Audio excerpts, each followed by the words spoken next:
Ma'am, the range is hot. Step back now.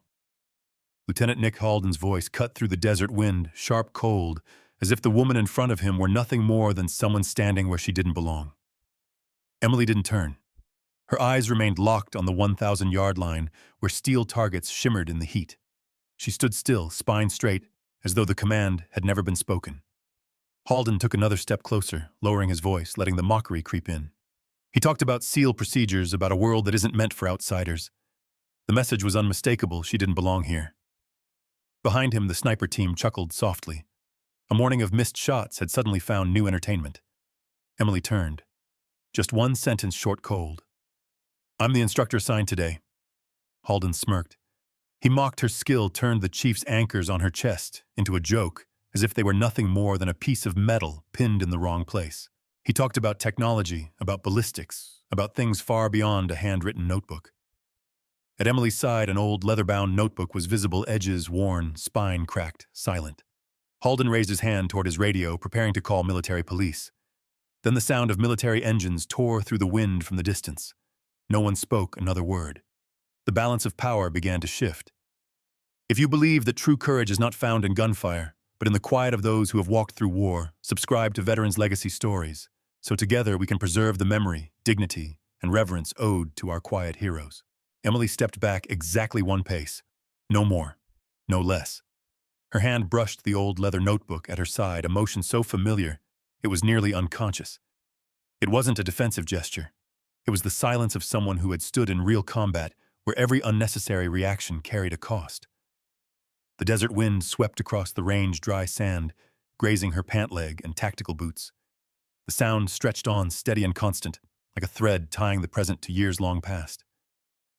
Emily didn't close her eyes. She simply stood there, letting the wind pass through her, the same way she had let it pass through her in other places far from here. In her mind, fragments of memory surfaced without being summoned. The cold wind at Bridgeport cutting across a mountainside, where one wrong step meant sliding onto jagged rock. Thin air on a rooftop in a nameless city, night mist clinging to frozen metal. And the low, steady voice of her spotter from years ago, close to her ear, winds shifting. Hold half a beat. Those memories weren't loud. They arrived like numbers in her head, precise, emotionless. Ahead of her, the range remained unchanged. Open terrain. A shallow draw at mid-distance. A pocket of wind compressed, then released. Details others ignored because they trusted their equipment. She didn't check a wind meter. She didn't look down at a screen. She was reading the story written into the ground. Behind her, the SEAL team stood still. They saw a woman who had just been shouted at, doubted, pushed to the margins. In their minds, that silence could only mean hesitation. A few quick glances were exchanged. A faint smirk passed between them. They thought she was backing down. Emily heard everything. The slight shift of boots on gravel. The impatient breathing. Even the expectation that she would say something, anything, to defend herself. But she didn't need to. Someone who had proven her worth with other people's lives had no reason to prove it to untrained eyes.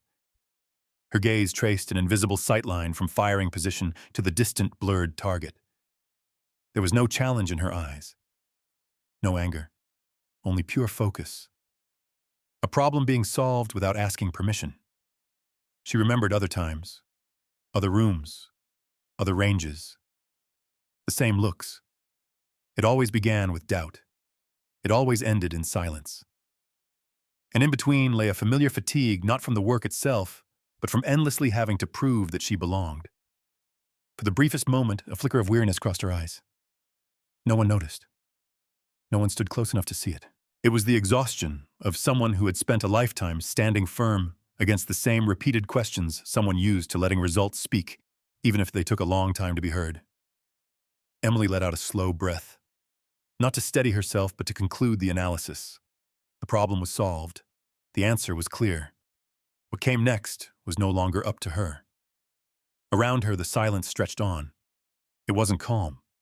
It was heavy, like something invisible had been set down in the middle of the range, forcing everyone to pay attention. But it didn't last.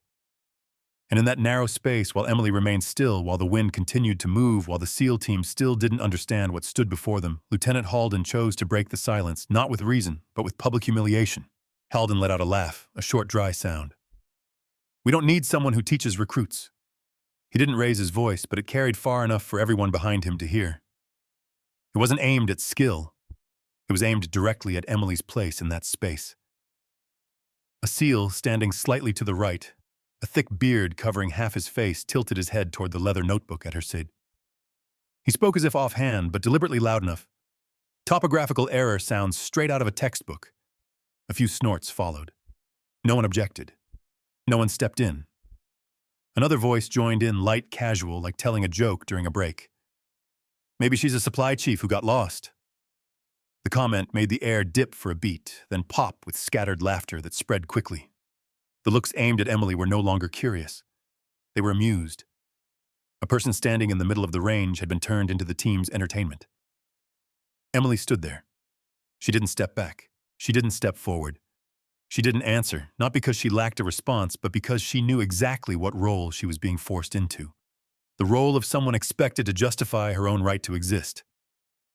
Halden turned to face her fully. His eyes flicked from her face to the rank on her chest, then stopped. Just a brief pause. "You know what the worst part is," he said. "When someone wears something they never earned."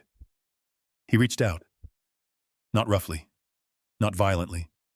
He simply touched the chief's anchors on Emily's chest as if pointing out an error on a board. Fraudulent wear. The words landed heavy and cold. An accusation without evidence. An insult aimed straight at honor itself. The laughter stopped. Only fixed stares remained. A few people began to realize the gravity of what had just been said. But no one spoke. The crowd stayed still, and that silence cut deeper than any shout. In that instant, time split in two for Emily. One part of her remained on the range, hearing the wind, the breathing of those around her. The other slid back to a rooftop in a place that was never meant to be named. That night the wind was nothing like the desert's. It spiraled cold, uneven. Beneath her boots, rough concrete edged with sharp gravel. Far away, a tiny glint of reflection flashed, then vanished. Her spotter whispered beside her voice, tense but controlled. "He's moving." Winds shifting. 3 green berets were pinned down below. There was no margin for error. No second chance. The equipment glitched. Data failed to update. Emily opened her notebook not to recall theory, but to connect what she was seeing with what she had already lived. She adjusted. One breath. One squeeze of the trigger. Then came another kind of silence, the silence of a threat that no longer existed. That memory carried no sound of victory, only the familiar feeling of a life preserved. Emily returned to the present. Her posture didn't change, but her eyes did. They were no longer purely analytical. A thin layer of cold had settled there like steel tempered by fire. Halden didn't notice. He thought he had just ended the story. "Leave the range. Now." His voice was firm, like an order he fully expected to be obeyed. Emily met his gaze. No challenge, no plea, just the look of someone who had faced far heavier orders than this. She said nothing. But that silence was no longer the silence of endurance. Around them, the atmosphere shifted. Those closest felt something slipping beyond personal control. This was no longer about ego. This was about honor. And once honor is touched, it brings the system behind it into motion. From that moment, when the humiliation crossed the line from personal to profound, everything began to slide out of Halden's grasp, and a far greater chain of authority quietly started moving in to take its place. From the control tower, Master Chief Graham Doyle stood still before the glass window. He didn't interrupt. He didn't intervene. He simply listened. Each line drifting up from the range below was clear enough for him to recognize something. All too familiar. A crisis was forming, not because of a tactical failure, but because the ego of a young officer was pushing beyond acceptable limits. Doyle had served in the Navy for nearly 3 decades. He had seen minor conflicts ignite into major incidents in a matter of minutes, especially when honor was treated like a joke. And the name that had just been publicly humiliated Emily was not unfamiliar to him. He remembered hearing it spoken with quiet respect in closed-door briefings places where achievements were not exaggerated. Doyle reached for his phone. No hesitation. He called Captain Marcus Thorne directly. Sir Doyle said, his voice low and steady. "We have a problem on the range. Lieutenant Halden is refusing instruction from the assigned trainer. The situation is escalating." On the other end of the line, Thorne paused for exactly 1 beat. The instructor's name, Chief Emily Johnson. There was a brief silence. Very brief, but long enough for Doyle to know that the name had landed exactly where it needed to. Send me her file, Thorne said. Now. In Thorne's office, the screen lit up. Emily's record appeared without need for explanation. Distinguished Marksman Badge, President's 100, multiple consecutive All-Navy championships, a CSM gold medal earned on the international stage where the world's best military shooters compete. Notes indicating she had co-authored Sniper Training Doctrine, the very material used in courses Lieutenant Halden himself had completed. Thorne stood up. He didn't read further. He didn't need to. Get the car. He stepped into the hallway, composed and decisive. What filled his thoughts was not anger. It was responsibility, the responsibility to defend the honor of a chief, and beyond that, to protect the standard the entire system rests upon. Back on the range, Halden had raised his radio. His finger hovered over the transmit button, hesitating for a fraction of a second, as if weighing pride against what was right. But the decision tilted toward the former. Security, he began. The sound of military engines cut across his words. Not loud, but unmistakable. Steady, closing in. It carried the rhythm of authority, something that doesn't need to announce itself. The SEAL team froze. The murmurs stopped cold. A few heads turned. Eyes that moments ago had held mockery now shifted to alert caution. Something was coming, and it wasn't for them. Halden stopped. He stepped back half a pace without realizing it. The radio lowered in his hand. For the first time that morning, the certainty on his face cracked. He didn't understand what was happening. He only knew that the power he had just relied on was no longer standing with him. Emily remained exactly where she had been. She didn't turn. She didn't adjust her stance. She heard the engines. She recognized the cadence not with her ears, but with experience. This wasn't a reflexive response. This was the system correcting itself. Graham Doyle left the tower and moved quickly down the stairs. He didn't look at Halden. His gaze went straight to Emily, as if to confirm that what needed to happen had already been set in motion. This was no longer about personal emotion. It had shifted to the level of institutional responsibility. No one ordered the team to stand at attention, yet everyone stood straighter. No command was given. Yet the silence tightened into discipline. The range was no longer just a training ground. It had become the intersection of honor and authority. And as the command group prepared to step in, the truth held quiet for far too long began to reclaim its voice, signaling a reversal that could no longer be avoided. The vehicle came to a complete stop. Captain Marcus Thorne stepped out his stride, decisive, his gaze unwavering. He didn't glance toward the SEAL team. He didn't look at Lieutenant Halden, as if in this moment they didn't exist at all. All of his attention was fixed on one person. Emily stood exactly where she had been. She didn't adjust her stance. She didn't step forward. She didn't step back. She had stood that way from the beginning. The silence around her no longer carried doubt. It carried the weight of anticipation. Thorne walked straight toward her and stopped at a distance that made it impossible for any eye to look away. He came to attention, and he saluted her first. It was a crisp, proper salute, unadorned without display. And precisely because of that, it reversed the entire order that had existed on the range just moments before. "We are honored to have you instructing here today." Thorne's voice was low and clear. He didn't need to raise it. The words landed like a formal seal, not a request, not an explanation, but an official recognition. Behind him, the SEAL team stiffened. The men who had been laughing, watching like spectators, now didn't know where to place their hands. A few eyes widened. A few jaws tightened. No one found a word to say. Halden stood frozen. The color drained from his face. What had just happened didn't fit any script he knew. A captain saluting a chief in front of the entire team that only happened when the person being saluted represented a value greater than rank itself. Thorne lowered his hand and slowly turned to Halden. He wasn't rushed. He wasn't harsh. But his eyes offered no place to hide. "Do you have any idea who you've been speaking to?" The question wasn't meant to be answered. It was a reckoning long overdue. Halden opened his mouth and closed it. There were no words that fit. Every possible justification suddenly felt small. He stood there realizing that what he had insulted wasn't a person, it was a standard. A few SEALs looked back at Emily again, this time with different eyes. No more scrutiny. No more jokes. Just a slow, irreversible recognition. They were standing in front of someone whose reputation didn't need announcing. Someone the system itself had just bowed to in front of them. Emily said nothing. She didn't accept the recognition with a gesture of triumph. She didn't nod. She didn't smile. She simply stood there the same way she had from the start. Recognition didn't change who she was. It only returned everything to where it had always belonged. Thorne held her gaze for one more beat. In his eyes was not only respect, but the responsibility of a commander who had just rediscovered a value once overlooked. He understood that this wasn't merely about a training exercise. It was about how one generation is taught to look at the one that came before it. No command was given. Yet the SEAL team stood straighter. No one said attention. Yet discipline quietly returned. The atmosphere on the range had shifted. The mockery was gone, replaced by a stillness ready to learn. Halden lowered his eyes. Not deeply, but enough to show that his earlier confidence had collapsed. He understood he had crossed a line no officer is allowed to cross. And the cost of that wasn't punishment. It was a lesson. Emily drew in a light breath.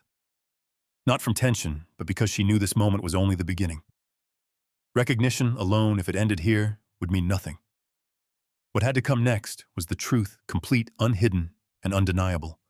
And as Captain Thorne prepared to speak, not to apologize, but to tell the real story of the woman standing before them, the entire range entered a new phase, one where the truth about Emily would be revealed layer by layer with a weight no one could dismiss again. Captain Thorne turned back, his voice dropping no longer a question, no longer a rebuke. This was the moment the truth was placed on the table. Chief Emily Johnson, he said slowly, is a recipient of the CISM Gold Medal, where the finest shooters from military forces around the world compete head-to-head. A brief pause. She holds the Navy's long-distance shooting record, and she has taught at Scout Sniper School, where we send only the very best. The words needed no emphasis. They carried their own weight. The SEAL team stood still, each name, each achievement falling like markers in a timeline they had never been taught in any classroom. The bearded SEAL stiffened, his eyes fixed on the small badge on Emily's chest, the thin, discreet lettering, something only those who truly understood would recognize. His breathing slowed. The shock was visible not because of surprise, but because he realized he had overlooked the obvious. Another man tilted his head, his voice lowered, no longer mocking. "What is that badge?" The question hung there, bare honest, as if for the first time they were willing to admit they didn't know.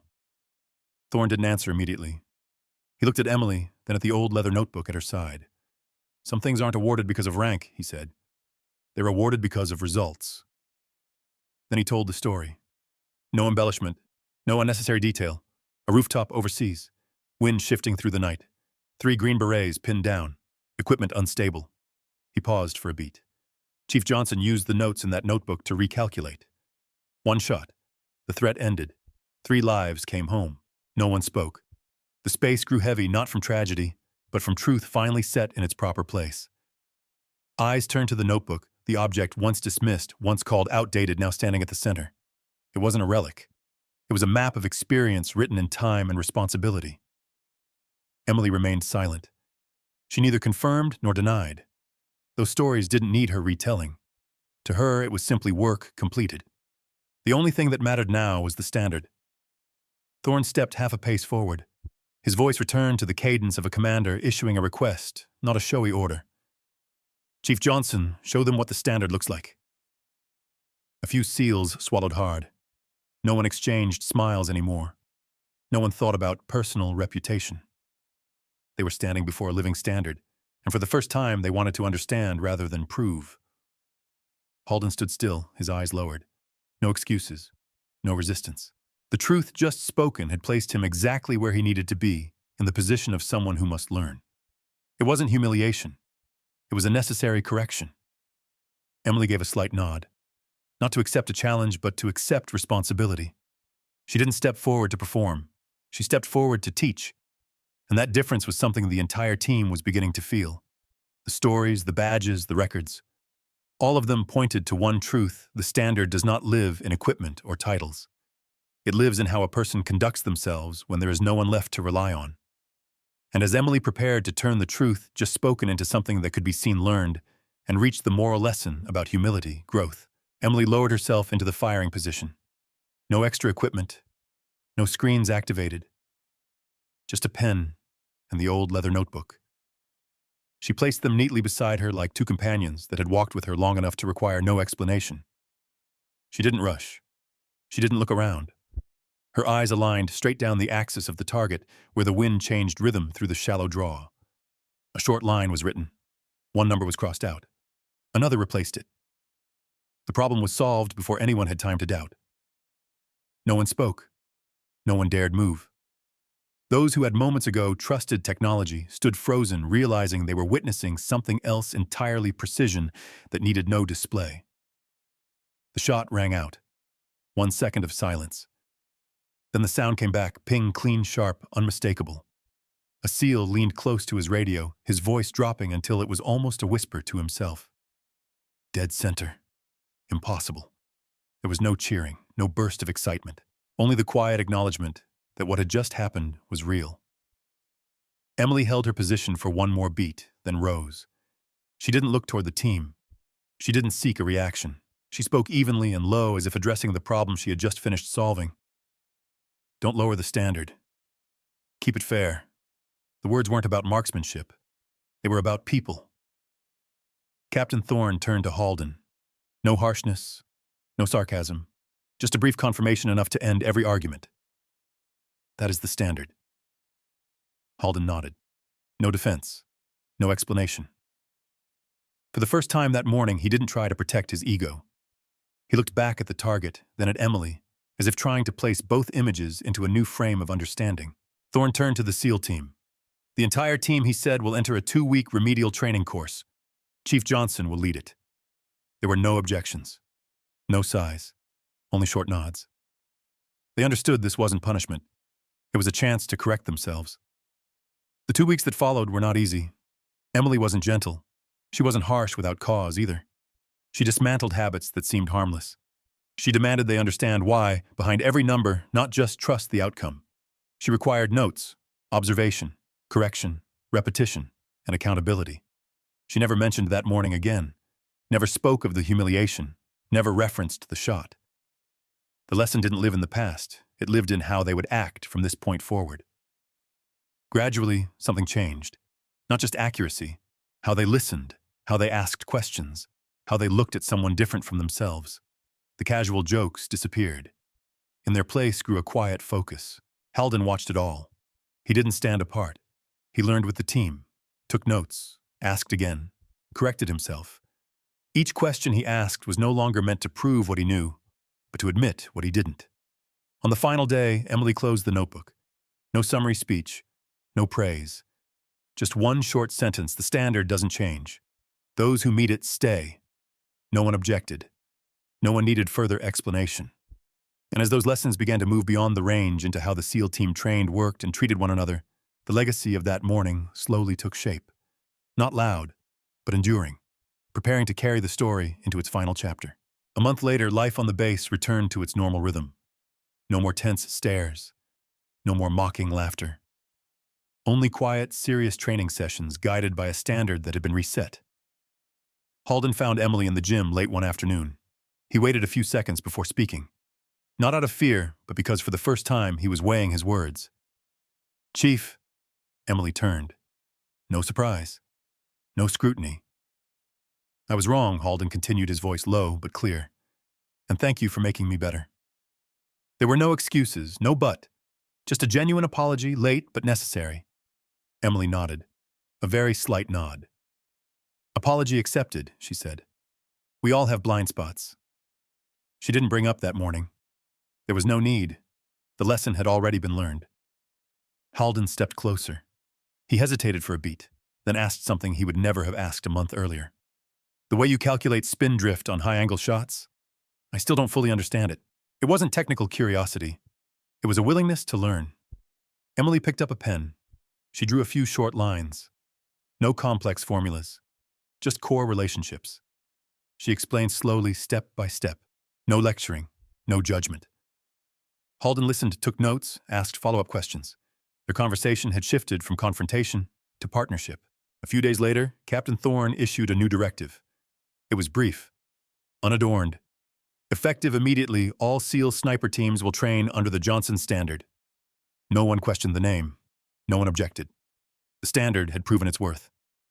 Inside the training center, the old leather notebook was placed in a glass case, not as a relic to admire, but as an anchor to remember. The worn pages didn't tell stories of glory. They spoke of observation, of patience, of responsibility when things no longer went according to plan. New teams stopped in front of the case. No one touched it. They read the short inscription, "Experience does not replace technology. It complements it." And then they walked onto the range with a different mindset. Emily continued her work. No new title, no ceremony. She taught, and then she moved on.